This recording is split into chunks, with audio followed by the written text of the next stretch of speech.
మోదీ మంత్రిమండలి కొలువుతీరింది. మూడవసారి ప్రధానిగా ప్రమాణ స్వీకారం చేసిన మోదీ తన మంత్రివర్గంలో సౌత్ ఇండియాకు మంచి ప్రాధాన్యతనిచ్చారు.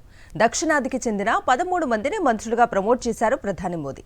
దక్షిణాది రాష్ట్రాల్లో 129 సీట్లకు గాను 29 స్థానాల్లో గెలిచిన బీజేపీ మంత్రివర్గంలో 13 మందికి స్థానం కల్పించి ఆయా రాష్ట్రాలకు పెద్దపీట వేసింది. కేంద్రంలో మోదీ సర్కారు మూడవసారి కొలువుతీరింది. 72 మందిలో దక్షిణాది నుంచి 13 మందికి మంత్రులుగా అవకాశం కల్పించారు ప్రధాని మోదీ. ఒక్క కర్ణాటక నుంచే 5గురికి ఛాన్స్ దక్కింది. సౌత్ లో బీజేపీకి కంచుకోటగా ఉన్న కర్ణాటకకు మోదీ అధిక ప్రాధాన్యతనిచ్చారు. 28 లోక్సభ స్థానాలకు గాను ఎన్డీఏ 19 స్థానాల్లో గెలుపొందింది. బీజేపీకి 17 సీట్లు రాగా కుమారస్వామికి చెందిన జేడీఎస్ 2 సీట్లలో విజయం సాధించింది. అధికార కాంగ్రెస్ పార్టీ 9 స్థానాలకు పరిమితమైంది. దీంతో జేడీఎస్ హెచ్డీ కుమారస్వామి సహా 5గురికి కేబినెట్లో చోటిచ్చారు ప్రధాని మోదీ. కుమారస్వామితో పాటు గత కేబినెట్లో భాగమైన నిర్మలా సీతారామన్, ప్రహ్లాద్ జోషికి మరోసారి స్థానం దొరికింది.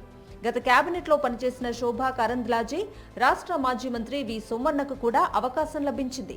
కీలకమైన తెలుగు రాష్ట్రాల నుంచి 5గురికి కేంద్ర కేబినెట్లో అవకాశం లభించింది. ఎన్డీఏకు 21 సీట్లు అందించిన ఆంధ్రప్రదేశ్ నుంచి 3గురిని కేబినెట్లకు తీసుకున్నారు ప్రధాని మోదీ. టీడీపీ నుంచి 2, బీజేపీ నుంచి 1కి అవకాశం కల్పించారు. అటు 8 సీట్లు ఇచ్చిన తెలంగాణ నుంచి 2కి ఛాన్స్ దొరికింది. ఇప్పటికే కేంద్ర మంత్రిగా పనిచేసిన కిషన్ రెడ్డికి మరోసారి అవకాశం ఇవ్వగా కొత్తగా బండి సంజయ్ ను మోదీ మంత్రివర్గంలోకి తీసుకున్నారు. రాష్ట్రంలో బీజేపీ కీలక నేత ఎంపీ ఈటల రాజేందర్ కు రాష్ట్ర పార్టీ బాధ్యతలు అప్పగిస్తారని సమాచారం. ఇక తెలంగాణలో బీజేపీ, కాంగ్రెస్ చెరో 8 స్థానాల్లో విజయం సాధించగా 1 స్థానంలో ఎంఐఎం గెలుపొందింది. మరోవైపు ఇప్పటివరకు గెలవని కేరళలో సైతం బీజేపీ ఖాతా తెరిచింది. త్రిశూర్ నుంచి ఎంపీగా గెలిచిన నటుడు సురేష్ గోపీకి మోదీ ప్రమోషన్ ఇచ్చారు. కేరళ నుంచి గెలిచిన ఏకైక ఎంపీకి కేంద్ర మంత్రివర్గంలో చోటు కల్పించారు.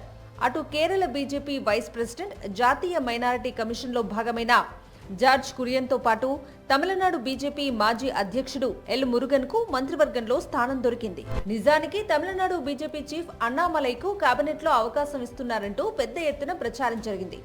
కోయంబత్తూరు నుంచి పోటీ చేసి ఓడిపోయిన అన్నామలైను రాజ్యసభకు ఎంపిక చేసి మంత్రి పదవి ఇస్తారని చర్చ జరిగింది. అయితే అన్నామలైను బీజేపీ రాష్ట్ర అధ్యక్షుడిగా కొనసాగించడం వైపే బీజేపీ మొగ్గు చూపింది. తమిళనాడులో అన్నాడీఎంకేతో పొత్తు ఉండదని ఇండైరెక్ట్ గా సంకేతాలిచ్చింది. ఎన్నికల షెడ్యూల్ కంటే ముందు నుంచే దక్షిణాది రాష్ట్రాలపై బీజేపీ దృష్టి పెట్టింది. ఉత్తరాది రాష్ట్రాల్లో సీట్లు తగ్గుతాయనే ప్రచారంతో సాధ్యమైనన్ని ఎంపీ సీట్లు గెలవటమే లక్ష్యంగా సౌత్ లో కీలక నేతలు ప్రచారం నిర్వహించారు. బీహార్, రాజస్థాన్ సహా కొన్ని రాష్ట్రాల్లో స్వల్పంగా సీట్లు కోల్పోయినా ఉత్తరప్రదేశ్లో మాత్రం బీజేపీకి భారీగా నష్టం జరిగింది. 2019లో 62 సీట్లు గెలుచుకున్న బీజేపీ తాజా ఎన్నికల్లో 33 స్థానాలకు మాత్రమే పరిమితమైంది.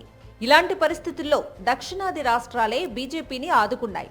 ఒక్క తమిళనాడు మినహా అన్ని రాష్ట్రాల్లోనూ బీజేపీ విజయం సాధించింది.